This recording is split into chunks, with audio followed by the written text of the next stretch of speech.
수지교회 아동부.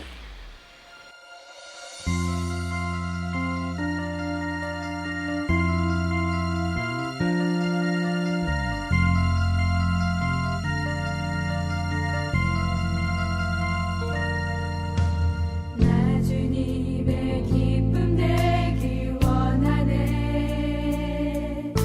내 마음을 새롭게 하소서. 새 부대가 되게 하여 주사. 주님의 빛 비추게 하소서. 내가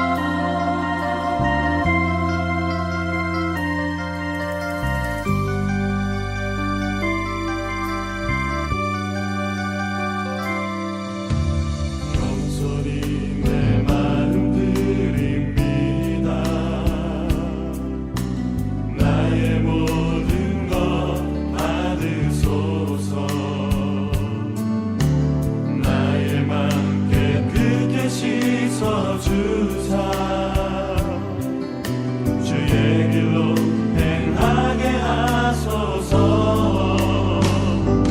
내가 원하는 한 가지 주님의 기쁨이 되는 것. 내가 원하는 한 가지 주님의 기쁨이 되는 것.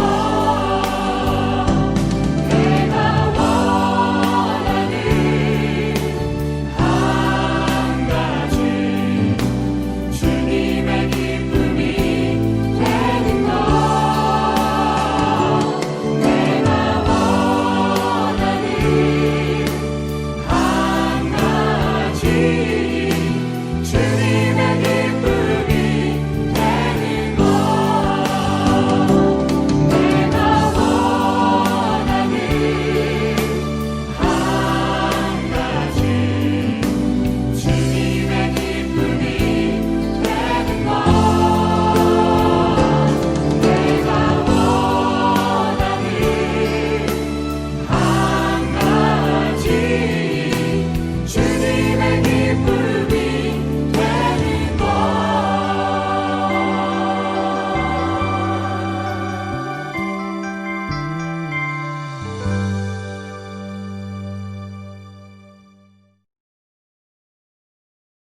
대림절 둘째 주 하나님께서 오늘 우리에게 주신 말씀은 신약 성경에 있는 누가복음 2장 7절 말씀입니다. 첫 아들을 낳아 강보로 싸서 구유에 뉘었으니 이는 여관에 있을 곳이 없음이러라. 아멘. 여러분, 다른 나라에서 귀한 손님이 왔을 때 대접하는 장면들을 TV에서 본 적이 있나요? 손님을 위한 전용 비행기가 있고 편히 쉴 수 있게끔 고급스러운 숙소와 맛 좋은 음식들을 제공해 드리곤 합니다. 여러분들의 집에 손님이 와도 마찬가지예요. 가장 좋은 것으로 대접하게 될 것입니다. 오늘 우리를 찾아온 손님은 그 누구보다 높으신 분이에요. 지난주 말씀에서 들었듯이 하나님께서 마리아의 몸을 통해 예수님이 오실 것이라고 하셨어요. 그럼 여러분, 예수님의 탄생을 위한 준비는 얼마나 화려하고 멋졌을까요? 우리가 오늘 예수님의 탄생 이야기를 나누어 보려고 합니다. 2000년 전 아우구스 황제가 인구조사를 위해 로마에 속한 모든 나라들의 사람들에게 고향으로 가서 호적 등록을 명령했습니다. 호적은 이름이나 직업, 재산 등을 기록하는 거예요. 요셉과 마리아도 나사렛에서 멀리 떨어져 있는 베들레헴이라는 곳으로 갈 준비를 했어요. 그런데 그때 마리아는 임신한 상태였기 때문에 다른 사람들이 계속 요셉과 마리아를 앞질러 가도 조심조심히 또 천천히 베들레헴을 향해 갔어요. 뒤늦게 요셉과 마리아가 베들레헴에 도착할 때에는 마리아가 해산할 날이 얼마 남지 않았어요. 초조해진 요셉이 이곳저곳의 문을 두드리기 시작했어요. 그러나 그때는 모든 사람들이 여행을 하고 있었을 시기였기 때문에 이미 여관마다 이용하는 사람들로 꽉 차 있었어요. 그래서 요셉과 마리아는 빈방을 구할 수 없게 되었어요. 그때 어느 여관 주인이 마구간에는 자리가 있을 것이라고 말했어요. 요셉과 마리아가 어둡고 누추한 마구간으로 왔어요. 마구간 안은 각종 가축들이 먹고 쉬는 곳이기 때문에 쾌쾌한 냄새가 진동했어요. 따뜻하고 부드러운 이불은 없었지만 요셉과 마리아는 쉴 수 있음에 하나님께 감사했어요. 마리아에게 고통이 느껴지기 시작했어요. 아기가 나오기 시작한 거예요. 마리아는 결국 마구간 이곳에서 아기를 낳았어요. 아기가 누울 곳조차 마땅치 않자 말 구유 위에 누웠지만 아기의 얼굴은 평온했어요. 아기 예수님이 이 세상으로 오신 순간이에요. 춥고 초라한 마구간에서 하나님께서 맡기신 예수님의 임무가 시작되었어요. 그쯤에 궁전에서는 먼 동쪽 땅에서 신비하고 특별해 보이는 큰 별을 따라온 박사들이 세상을 다스릴 왕이 궁전에 있을 줄 알고 헤롯 왕에게 와서 이야기를 전했어요. 그러자 헤롯 왕의 표정은 무섭게 변했어요. 헤롯 왕은 자기 자리를 위협할 만한 인물이 나타난 것이라 생각하고 성경을 연구하는 사람들을 불러 그 왕이 어디에서 태어날지를 물어봤어요. 예언자를 통해 베들레헴에서 통치자가 나와 이스라엘을 다스릴 것이다 라고 기록되어 있다고 성경 연구자들은 알려줬어요. 동방 박사들이 베들레헴으로 다시 떠나려고 하자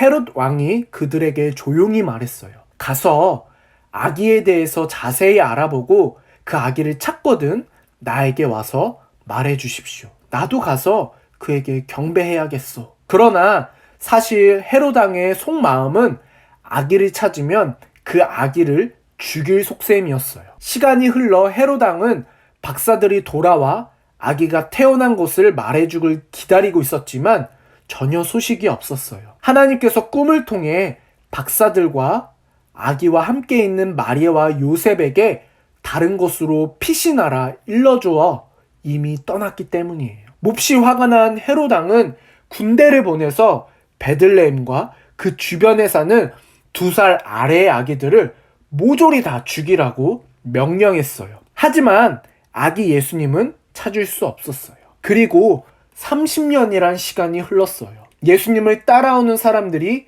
슬피 울고 있어요. 예수님께 과연 무슨 일이 생긴 걸까요? 골고다 언덕에 온몸이 상처투성이인 예수님께서 커다란 십자가를 지시고 사람들 앞으로 나아오셨어요. 초라한 마구간에서 태어났을 때처럼 예수님께는 외롭고 힘든 시간이었어요.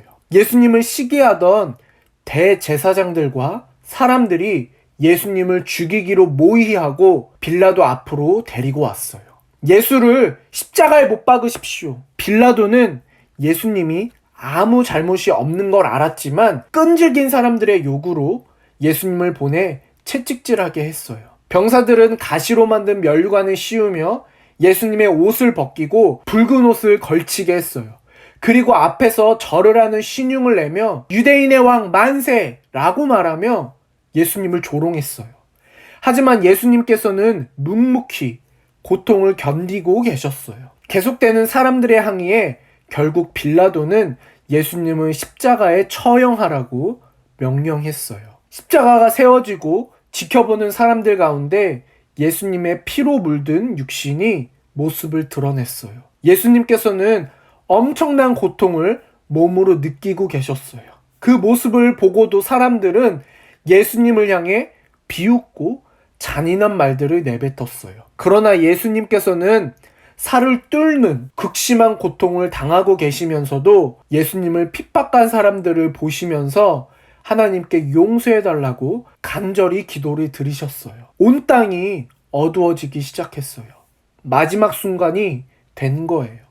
그때 예수님은 이렇게 말씀하세요. 아버지, 내 영혼을 아버지 손에 맡깁니다. 예수님은 하나님께서 맡겨주신 모든 일들을 순종하며 이루시고 마침내 그 여정을 끝맺으며 말씀하시고 숨을 거두셨어요. 여러분, 우리가 오늘 함께 읽었던 본문 말씀을 함께 읽어봅시다. 첫 아들을 낳아 강보로 싸서 구유에 누였으니 이는 여관에 있을 곳이 없음이로라.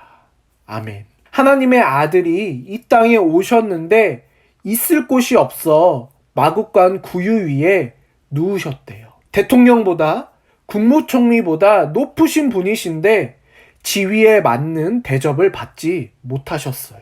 왜 그랬을까요? 예수님은 가장 낮고 천한 곳으로 오셨기 때문이에요. 예수님은 사람들에게 핍박당하려고 오셨다는 거예요. 예수님은 이 땅에 죽으려고 오셨기 때문이에요. 예수님은 자신이 고난을 당하고 죽게 될 것이라고 미리 알고 계셨어요. 그 상황을 받아들이고 계셨지만 다가올 아픔과 고통에 대한 두려움은 우리가 헤아리기 어려울 만큼 정말 크겠죠. 아기 예수님의 탄생을 축하하는 성탄절을 앞두고 십자가에 매달려 죽으신 예수님에 대해 듣는 것이 여러분 이상할 수도 있어요. 그런데 여러분이 꼭 알아야 하는 사실은 하나님께서 예수님을 통해 계획하셨던 거룩한 역사의 시작은 탄생이면서 마지막은 죽음이 있었기 때문이에요. 이때를 위해 예수님을 태어나게 하셨기 때문이에요. 예수님이 오시기 전에는 동물을 제물로 드려 제사를 지내는 의식이 있었어요. 그렇지만 그것으로는 사람이 가진 죄를 씻지는 못했어요. 그래서 하나님께서 하나님의 아들, 곧 독생자 예수님을 이 땅에 보내셨고 예수님이 제물이 되셔서 그 피값으로 우리의 죄는 용서받게 되었어요. 전지전능한 하나님께서 이 세상을 사랑하시는 이유로 독생자를 보내시고 죽이기까지 한 큰 은혜에 우리는 감사하고 감사해야 해요. 예수님이 오셔서 죽으셨기 때문에 우리는 구원받게 되었어요. 이것이 우리가 예수님의 탄생을 진정으로 기뻐해야 하는 이유예요.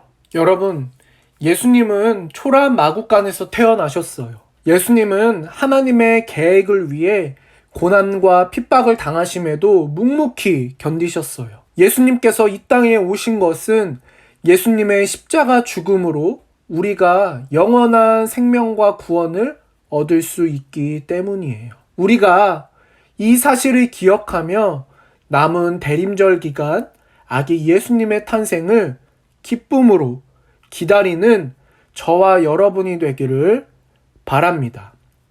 기도하겠습니다. 사랑의 하나님, 감사합니다. 이 땅에 낮고 누추한 곳으로 아기 예수님을 보내신 것은 고난받고 십자가에서 죽음으로써 우리의 죗값을 대신 지불하시려는 하나님의 뜻과 계획이 있었음을 오늘 우리가 알게 되었습니다. 우리는 영원한 생명과 구원을 얻었음에 예수님의 탄생을 더욱더 기뻐하고 감사한 마음으로 우리가 준비하게 도와주세요. 예수님의 이름으로 기도합니다. 아멘. 하늘에 계신 우리 아버지, 아버지의 이름을 거룩하게 하시며 아버지의 나라가 오게 하시며 아버지의 뜻이 하늘에서와 같이 땅에서도 이루어지게 하소서. 오늘 우리에게 일용할 양식을 주시고 우리가 우리에게 잘못한 사람을 용서하여 준 것 같이 우리 죄를 용서하여 주시고 우리를 시험에 빠지지 않게 하시고 악에서 구하소서. 나라와 권능과 영광이 영원히 아버지의 것입니다. 아멘. 여러분, 언젠가 꼭 교회에서 봅시다. 한 주간 평안하세요. 안녕.